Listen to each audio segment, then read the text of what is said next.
Hello everyone, John and Lucinda lived here at this address in Columbus, Ohio in 1971, and they had their little girl, Elizabeth, who was born in the Philippines in July of 1969. So she was about 2 years old at the time. And Lucinda gave birth to Melinda, according to this newspaper account from the Columbus Evening Dispatch. And here's her birth record from Ancestry.com. Now, this video starts off with information from this magazine article, Missing Innocents, about Jeff Merrick. And the article also talks about Jim Marino and Mike Glenn. And I just wanted to point that out because it mentions them and I don't want you to be confused. Now, this video is not about the guilt or innocence or trying to prove Jeff Merrick killed JonBenet. It's just about what was going on at the time. After receiving his master's in marketing in 1971, Ramsey signed up for the Management Development Program at AT&T. Jeff Merrick met him there that same year when Ramsey was living in Columbus, Ohio. He's extremely quiet, says Merrick, a handsome and gregarious man, adding he could be very charming. In 1973, Ramsey moved his young family to Atlanta and went to work at a computer company. Although he and Merrick drifted apart, they stayed in touch. In 1976, during a visit to Atlanta, Merrick and his then wife stayed with John and Lucinda and their children. In 1980, John and Patsy were married in Atlanta's Peachtree Presbyterian Church. At 37, Ramsey was 14 years older than Patsy. The couple settled into a modest Cape Cod house in the Dunwoody section of Atlanta. Ramsey ran his own company, Micro South, from the house, and Patsy worked alongside him. After a series of business reversals, Patsy asked her father, Don Paul, a retired Union Combine engineer, to help her husband's struggling company. The word is, says Merrick, that John was going broke, and Don bailed him out financially. Jeff Merrick didn't meet Patsy until 1982. He was on a business trip to Atlanta, and Ramsey invited him over for dinner. After dinner, we went to a big disco. Patsy and I danced, but John didn't dance with Patsy. In fact, in the 20 years he's known him, Jim Marino has never seen his friend show physical affection. I never saw John hug Patsy or even give her a kiss, even when they were dating, he says. The first time I saw them touch was after the murder, and I saw him hold her hand on TV when they left the church memorial. In 1989, Ramsey merged his company with Boulder-based Access Graphics and another firm. He seized control of the new company and in 1991 relocated his family to Boulder. Among his new hires were his old friends Jeff Merrick and Jim Marino. Ramsey then hit the jackpot, selling Access to Lockheed Martin and continuing to run it as president and CEO. They soon showed up on a list they gave to the police. Ramsey panicked and started throwing all of his friends under the bus, says radio host Peter Boyles, beginning with his best friend.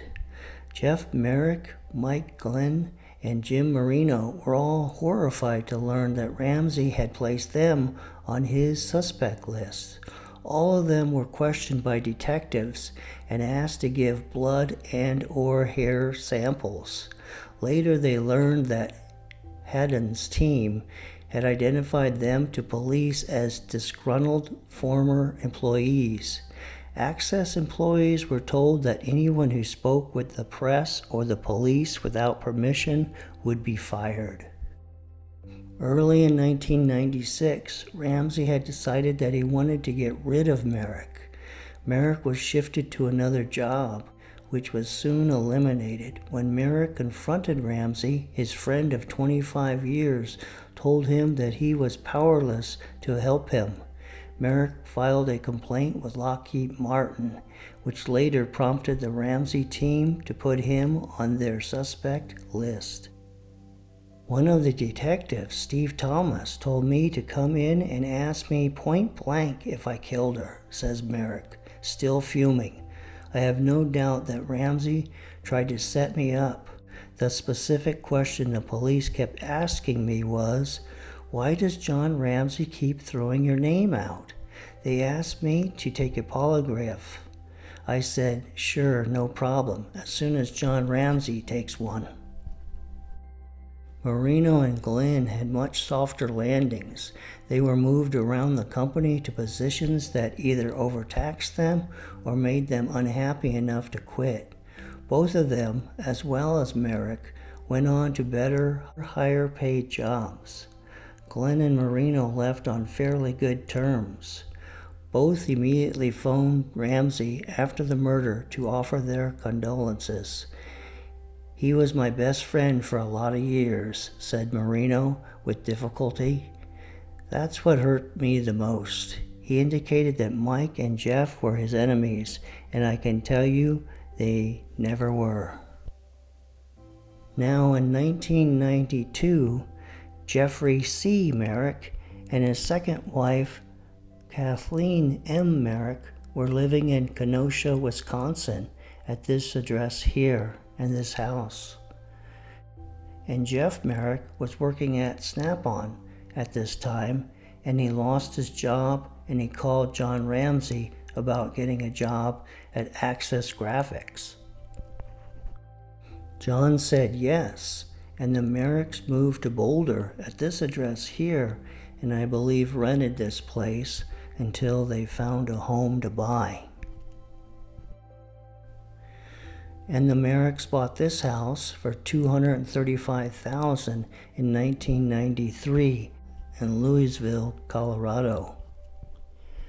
And then after JonBenet died and Merrick lost his job at Access Graphics, they sold this property for $287,000.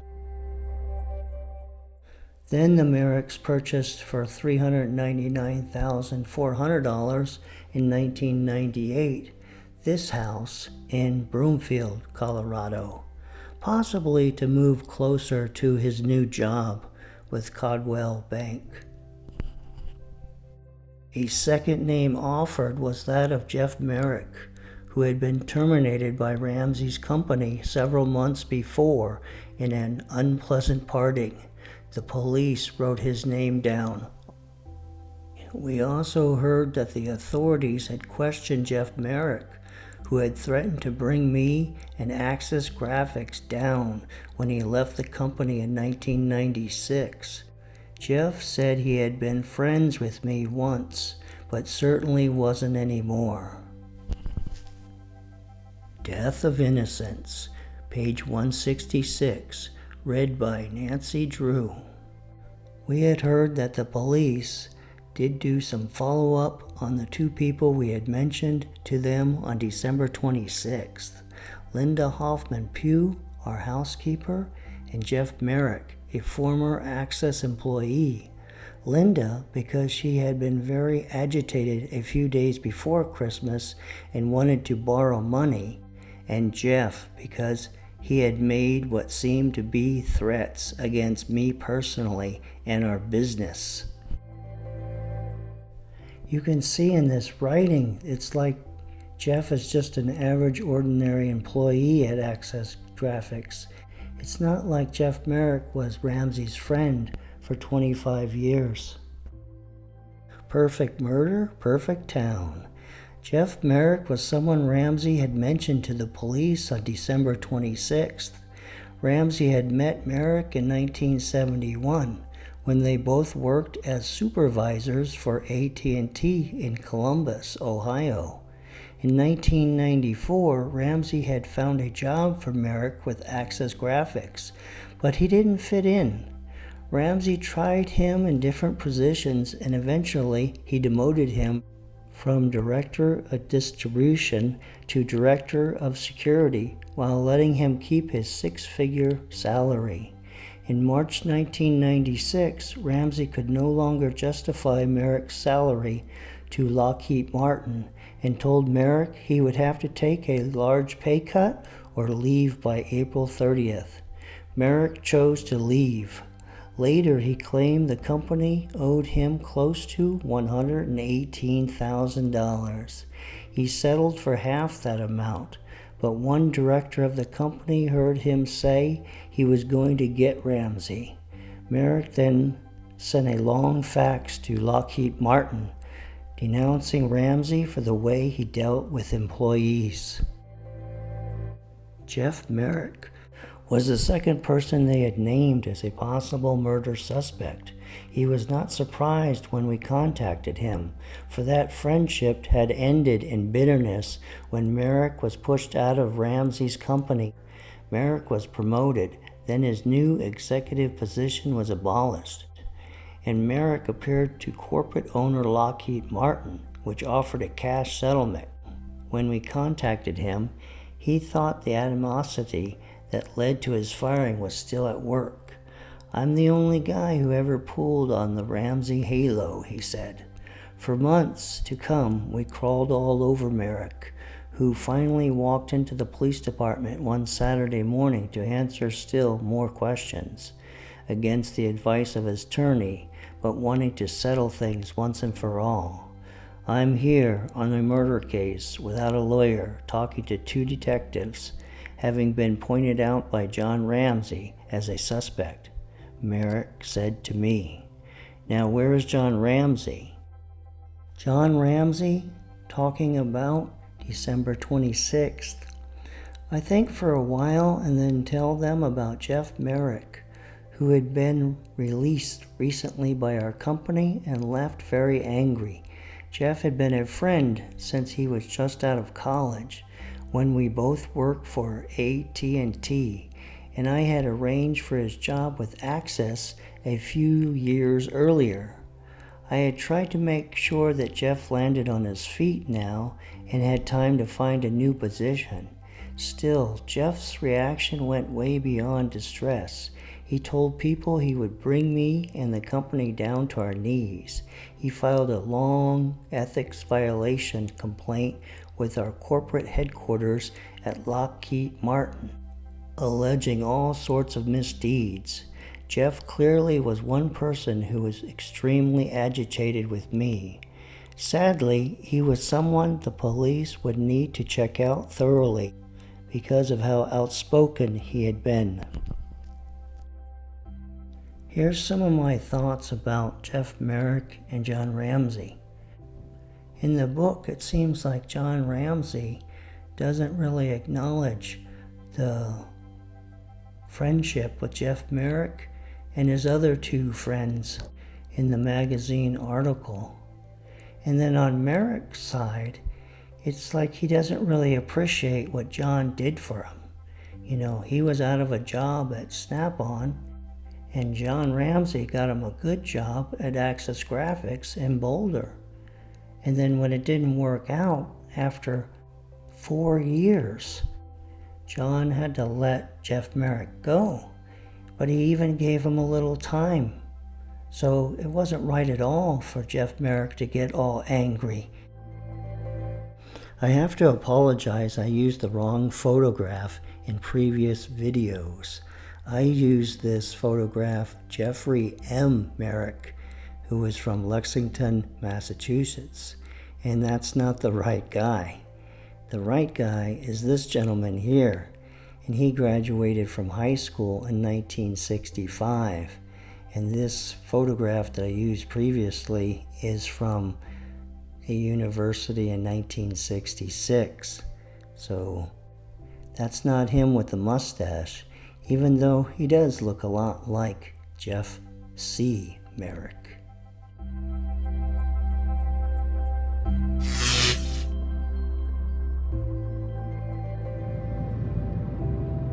Well, this ends this episode of Unsolved, and the next episode will be about how the police handled the investigation, and I needed more time to work on that.